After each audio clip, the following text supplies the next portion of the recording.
कि आप अपने लाइव शोज़ में बहुत हाई पिच पे गाते हैं, तो आप अपने वोकल कॉर्ड्स का कैसे ख़्याल रखते हैं? कोई वोकल एक्सरसाइज़ है जो आप करते हैं? बहुत सिंपल है। एक तो जब आप शो कर लेते हो, उसके नेक्स्ट डे आपको, जब तक आपका नेक्स्ट शो नहीं होता, बिकॉज़ मैं बहुत फ्रीक्वेंट शो करता हूँ, तो तब तक आपको बहुत कम बात करनी है। क्योंकि जब आप अपनी वोकल कॉर्ड को इतना इस्तेमाल कर रहे हो, तो फिर बाकी चीज़ों में बात कम करो। तो रात तक आप सेटल हो जाते हो। और मेरा एक फिक्स है कि मैं रेगुलर शोज़ में रियाज़ नहीं कर पाता हूँ, तो जब the time I switch on the geyser, अगर घर पे हूँ और अगर मैं होटल में हूँ किसी, तो जब मैं पहले ब्रश करने के बाद से लेकर नहाने का सफ़र और नहाने के बाद से लेकर रेडी होने का, हेयर करने का, कपड़े बदलने का, तब तक एक सी-शार्प का तानपुरा चलता रहता है। उसके अंदर 5 या 7 एक्सरसाइज़ेज़ हैं, जिसमें ओ, आ, ई, ऊ, ए ये सब होता है। इसके अलावा एक ड्रिल होती है जो हम करते हैं, ड्रर, ये सब करते रहता हूँ ताकि वोकल कॉर्ड थोड़ी गर्म हो जाए। और मतलब ऐसा नहीं कि 2 घंटे पेटी लेके बैठता हूँ, ऐसा कभी नहीं करता हूँ।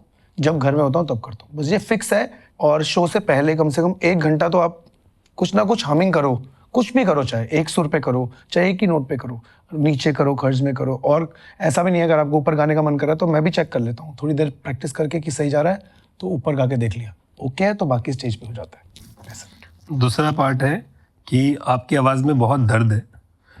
इस दर्द के लिए या सोलफुल गानों के लिए हार्ट ब्रेक होना ज़रूरी है? कोई ना कोई कहानी आपको अपने लिए ही बना के रखनी पड़ती है। ऐसा है कि मेरा 12 साल, तो बोलते हुए मेरे को 1 साल हो गया कि 12 साल पहले ब्रेकअप हुआ था, और पर अब उसको बात को भी 13 साल हो गए होंगे। लेकिन एक इंस्पिरेशन चाहिए होती है कुछ लिखने के लिए, कुछ गाने के लिए। जैसे कि कभी कभी फील नहीं आ रही, तो start behaving like an actor, कि आपका दिल वाकई टूटा हुआ है, तो फील आ जाती है। तो मतलब एक एक्टर और सिंगर में कभी फर्क नहीं दिखता, राइटर में भी फर्क नहीं दिखता। अगर राइटर को आप लिखने को देते हो कुछ, तो ज़रूरी तो नहीं है उसका दिल टूटा हुआ है, पर उसको दिल, अब जो दिल टूटा हुआ लिखता है वो डांस वाला भी लिखता है, तो फिर उसके घर पे शादी तो नहीं होगी, वैसी बात है। तो you have to just feel that emotion and then you can sing it. ऐसा कुछ नहीं कि दिल टूटना जरूरी है। जिससे दिल टूटा है वो कभी इंस्टाग्राम पे मैसेज करती है अभी? तो इसके एक 2 शेर हैं।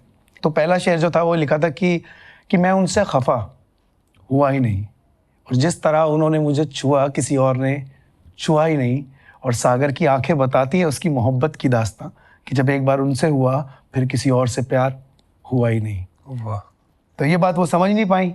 तो फिर जब हमारा ब्रेकअप हुआ तो हमने लिखा कि तुमने मेरा दिल तोड़ा है, तुम्हारा दिल भी एक दिन बेचैन होगा, और मज़ा तो तब आएगा जब तुम्हारा पति भी मेरा फैन होगा।